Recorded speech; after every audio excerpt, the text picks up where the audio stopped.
He came back to himself in pieces.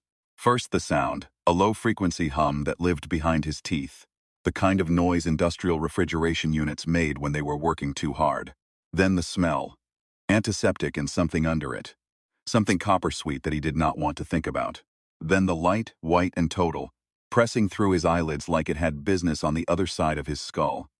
His name was Calder. He was almost certain of that. The room he occupied was small and clean, a bed with rails, a window reinforced with a lattice of wire, so fine it was nearly invisible.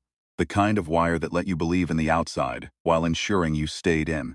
Beyond the glass, a courtyard of pale stone and two figures in charcoal gray uniforms moving with the unhurried purpose of people who had nowhere more urgent to be. He sat up and waited for the rest of himself to arrive. It came slowly in the manner of a tide pulling at something that didn't want to move. He was human. He was 41, 43. He had a strong jaw and a scar above his left eyebrow that he could feel with his fingertip but not explain. He had been in the military. He was sure of that. Not sure which branch. Not sure which war, if any of the vague warmth shapes that passed for memories in his head qualified as war. He had a mother who made coffee with too much sugar, and a best friend named, the name dissolved when he reached for it. A woman in a white coat entered without knocking. She was somewhere between 40 and ageless, with a manner that said she had explained things to confused people many times and had grown patient with it the way certain rocks grow smooth. Mr. Calder, you've been awake for about 7 minutes. How do you feel? Like someone took inventory of my head and put things back in the wrong order. The ghost of a smile. That's normal. It's a known side effect of the neurological trauma you sustained. Your cortical retrieval pathways are rebuilding. It takes time. What kind of trauma? The records aren't fully reconstructed yet. We'll talk about it as things become clearer. She held a tablet toward him. On it, a waveform readout, green peaks and valleys. Your vitals are excellent, though. Genuinely remarkable recovery. He looked at the waveform and felt, without knowing why, a mild nausea. Her name was Dr. Varick.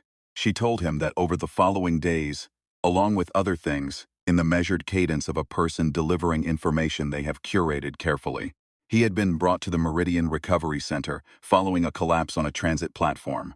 No identification on him. The staff had worked from the partial records they'd managed to piece together. His wife had been located.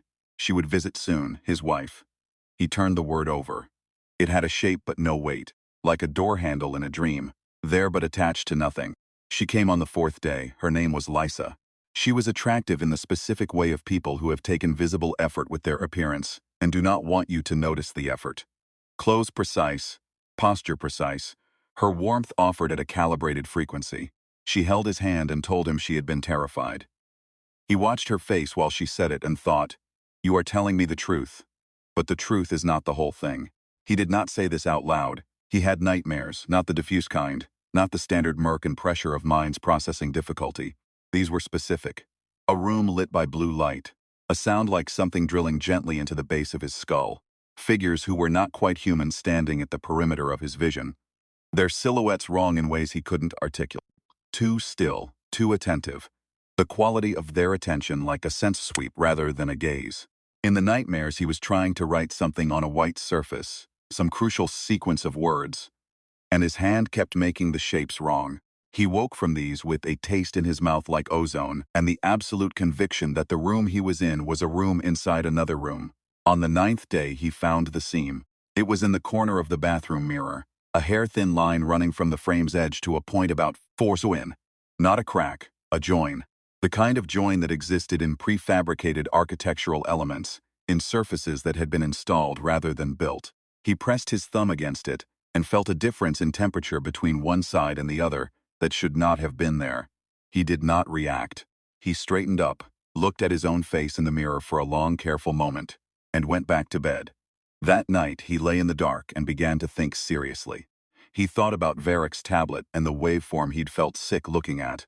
He thought about the wire in the window and the guards in the courtyard who never seemed to change shift, who walked the same pattern at the same cadence, whose faces, on the rare occasions he glimpsed them clearly, had a smooth inexpressiveness that was one register off from normal human inexpressiveness. He thought about Lysa, who knew the names of his childhood friends when they came up in conversation, but who had a half-second delay before producing them, as if accessing rather than remembering. He thought about the nightmares, the blue room, the drilling sound, the figures at the perimeter. He thought about what it would mean if the trauma they described to him wasn't trauma at all but procedure. What it would mean if the confusion wasn't damage but architecture.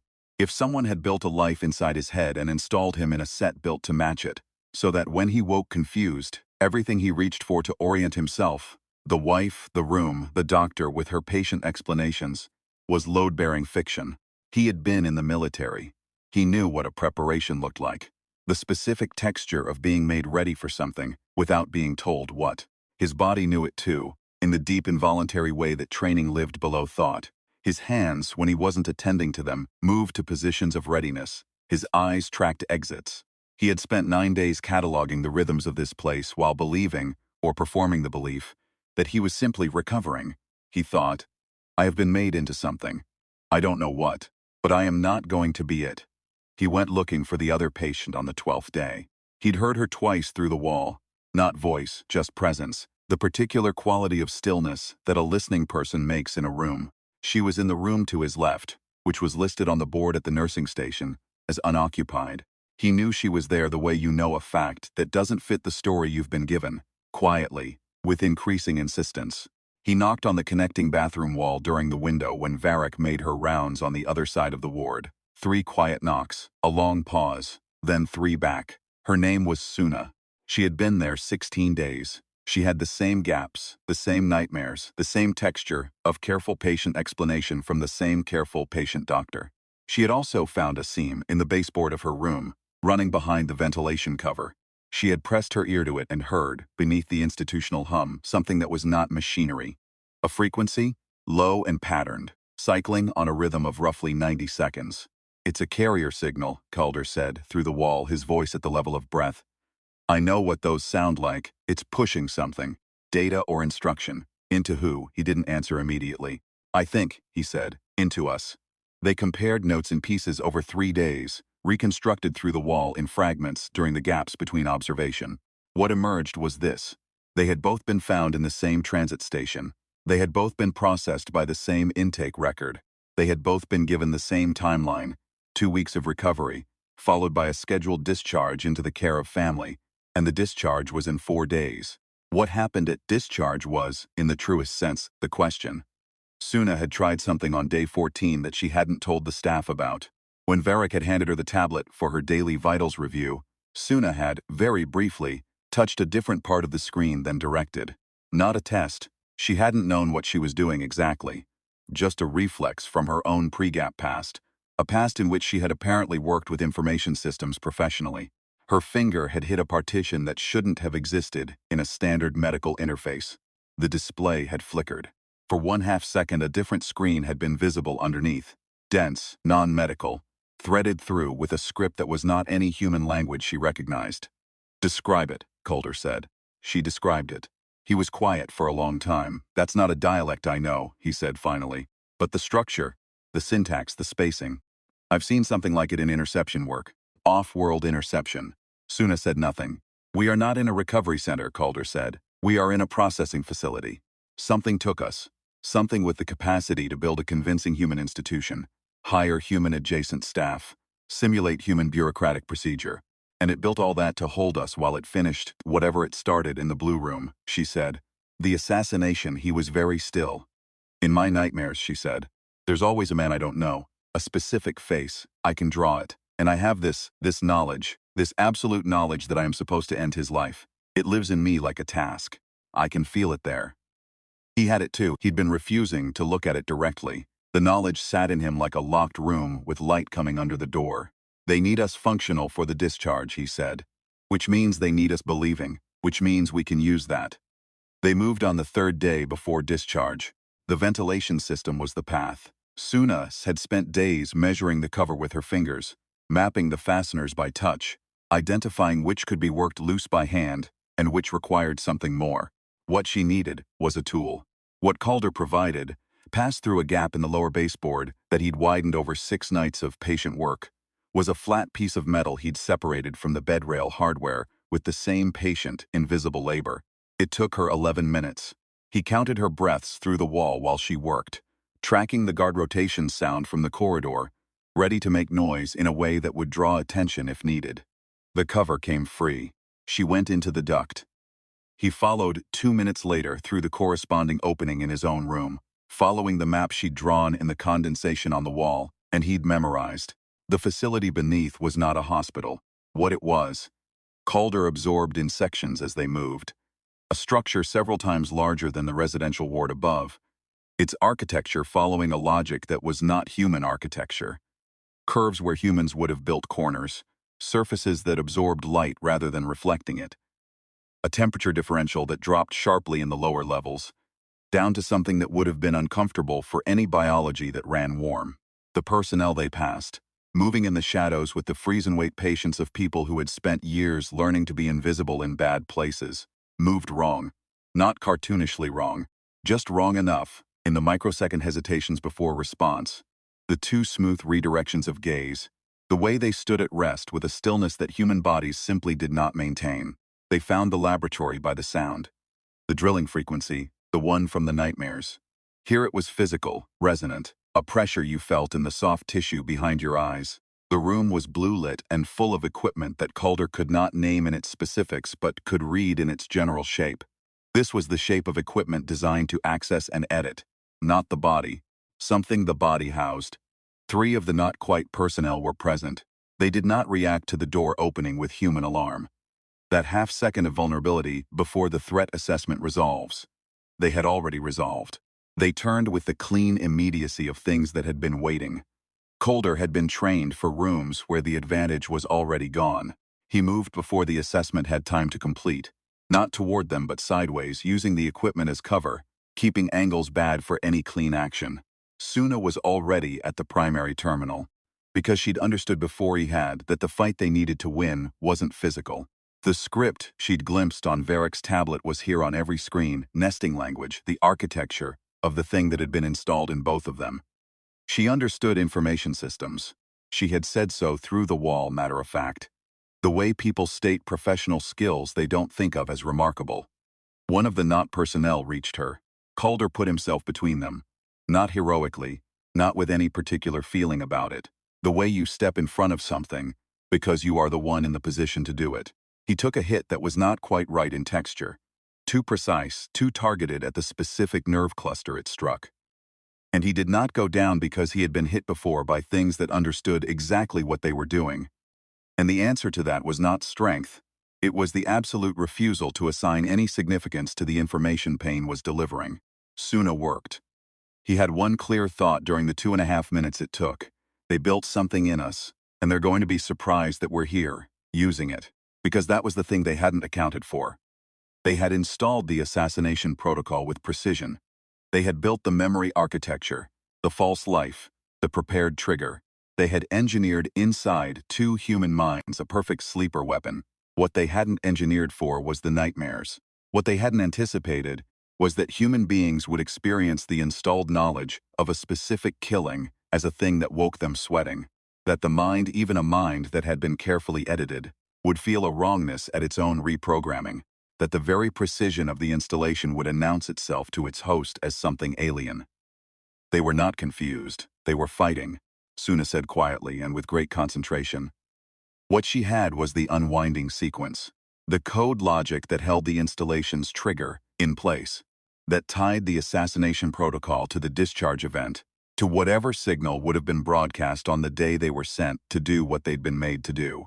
She understood it the way you understand a system you've built. From inside, she ran the reversal. The frequency died. Not gradually, it stopped. Like a word that has been spoken and cannot be taken back, but whose meaning has been rewritten. The 3 not personnel stood for a moment in the silence of a system mid-process. Then they moved, not in combat formation, in the direction of the terminals, in the way of something attempting to recover a procedure that has been interrupted. Calder and Suna were already in the duct. They came out in a service corridor on the structure's eastern edge, where a maintenance access point opened onto the kind of street that any city has. Unremarkable, slightly cold, populated with the indifferent foot traffic of people with places to be. No one looked up. The sky was gray and genuine and made of actual weather. They stood on the sidewalk for a moment. Suna said, "We don't know how many others they have. No. We don't know where their facilities are. No. We have the unwinding sequence, though. She tapped her temple. I have all of it in here, every system architecture I saw. He looked at her. She was steady in the way of someone who has realized they are afraid and decided to do what they were going to do anyway. It was a quality he recognized. He had a feeling it was something she had been before the blue room, before the gap in her memory. Something professional and difficult that had made her good at working under pressure. The man in the dreams, he said. The face I know. That man has no idea what they installed in people like us. He has no idea we exist. No. We need to find him. Not to complete the task. To warn him. To tell him what had been built, what was waiting. How many others there might be walking toward their discharge dates in facilities they believed were hospitals. To give him the information that might let someone start pulling this apart before it reached its intended conclusion. Calder thought about the taste of ozone on waking, the locked room with light under the door, the ways his hands had moved to readiness positions while he sat in a bed with rails, performing the belief in his own confusion. He thought about the scar above his left eyebrow that he still couldn't explain. He thought about how they had taken two people from a homeless shelter, the bottom of the visible world, the place if we're to go without notice, and had tried to make them into instruments, and how the instruments had thought their way free. There was something specifically human in that, he thought, not in the cleverness of it, in the stubbornness, in the fact that even when the mind has been edited, something in it persists in experiencing wrongness, some faculty that predates cognition, older than language, woven into whatever part of the human nervous system, learned millions of years ago to recognize when something is using it. That faculty had not been touched, could not be touched. It was underneath the part of the brain that language reached, and it had been what saved them. He said, "Do you have any money?" Suna checked her pockets. 6 transit tokens and a broken earpiece. I have a bus pass and a multi-tool. They looked at each other. Okay, she said. Let's go find a senator. They walked north into the gray and genuine weather. 2 people in recovery center clothes who were not in any sense that mattered, still recovering. 2 instruments that had put themselves back together wrong. Wrong for the purpose they'd been built for, right for everything else. 3 blocks away, a pigeon landed on a trash bin and immediately looked suspicious of the bin's motives. Calder watched it, he thought, still here. Still noticing things. Still the kind of creature that finds a pigeon quietly funny.